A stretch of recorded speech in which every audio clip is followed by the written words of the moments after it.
आहेत का कीर्तनकारांच्या समोर हात जोडायचे आणि कीर्तनकाराला सांगायचं, बाबा ऐका ना, आज तुमची ना पहिल्या दिवसाची दुसऱ्या दिवसाची असेल ती त्या ह्या दिवसाची सेवा आहे.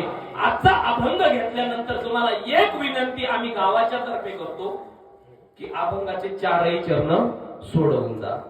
बऱ्याच ठिकाणी मी बघतो चांगले चांगले कीर्तनकार विद्वान आहेत, एक चरण सोडतात आणि सांगतात पुढच्या वर्षी बाकीचे 3 सोडव. मग तुकोबारायांनी टाइमपास म्हणून लिहिले होते का ते 3?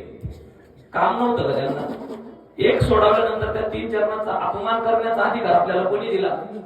आणि बरं, अपूर्ण ज्ञान हे आपल्यासाठी घातक आहे. एक चरणाचा अर्थ सांगून जाणार, बाकीच्या 3 चरणाचा पुढच्या वर्षी येऊन सांगतो म्हणे. तुला बोलवलं तर सांगू ना.